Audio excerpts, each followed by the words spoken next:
इसमें बहन जी जो बहुत ज्यादा वंशावलियों का विस्तार से बताया गया है, हाँ, ये कहानी को क्या विस्तार देने के लिए बताया, क्या है इसका आशय? इसका इतना ये ज्यादा वंशावली बताई गई। जो ये बता देखो, पुराणों में या रामायण में या महाभारत में जो वंशावलियां हैं, जी, उसको हम जी, वो ना समझें जैसे कि हमारे पुरखों की वंशावली होती है कि मेरे दादा मेरे परदादा। पर राम की वंशावली को हमने पढ़ा, जो जो परिचित वंशावली है हमारी, जिसको हमने पढ़ लिया है, हमने राम की वंशावली को पढ़ लिया है। राम की वंशावली में क्या जी, कहा गया था कि पहले विवस्वान हुए, इसलिए राम को सूर्यवंशी कहा।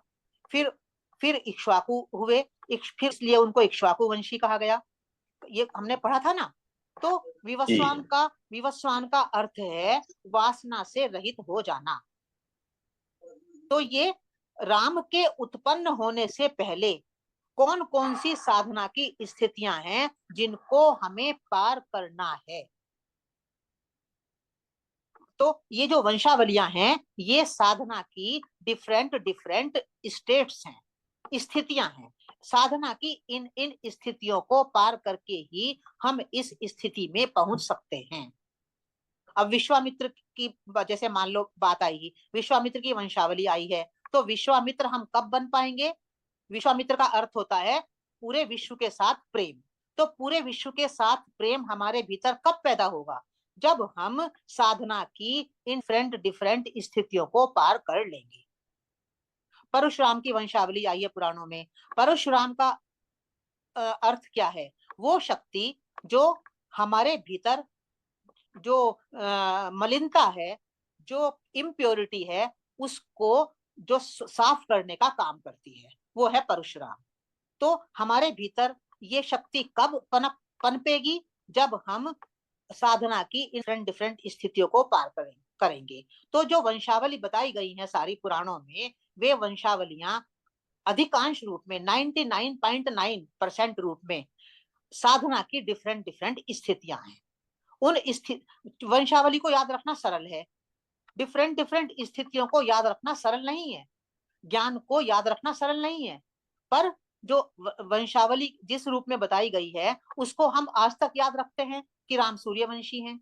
अब सूर्यवंशी कहकर उन्होंने केवल ये बताया है कि आपको सबसे पहले वासना रहित होना पड़ेगा यदि राम बनना है, इक्ष्वाकु बनना पड़ेगा। इक्ष्वाकु का अर्थ है अंतर्मुखी होना। बहिर्मुखी बने रहोगे तो आप राम की स्थिति तक पहुंच नहीं पाओगे। राम का अर्थ है अपने वास्तविक स्वरूप को जान लेना, पहचान लेना। आप अपने वास्तविक स्वरूप को तब तक नहीं जान सकते, नहीं पहचान सकते, जब तक कि आप वासना रहित ना हो जाएं और आप अंतर्मुखी ना हो जाएं। उसके बाद और स्थितियां हैं, बहुत सारी स्थितियां हैं, उनको हम छोड़ रहे हैं केवल क्योंकि ये तो उदाहरण के रूप में मैं बता रही हूँ। तो जो तो वंशावलियां हैं, जो उसके शब्द हैं, वो तो हमें याद रह जाते हैं, आज तक हमें याद है कि ऋचिक मुनि है, विश्वामित्र के जो पूर्वज हैं वो ऋचिक मुनि हैं। तो ऋचिक एक स्थिति है, पहले हमें ऋचिक मुनि स्थिति को पार करना पड़ेगा, तब हम आगे बढ़ पाएंगे। तो इतना सरल कर दिया है उन्होंने हमारे लिए समझना वंशावली के माध्यम से कि आप वंशावली याद रखो। बस अगर आपको वंशावली याद रह गई, समझ लो आपको कैसे उस स्थिति तक पहुंचना है वो याद हो जाएगा।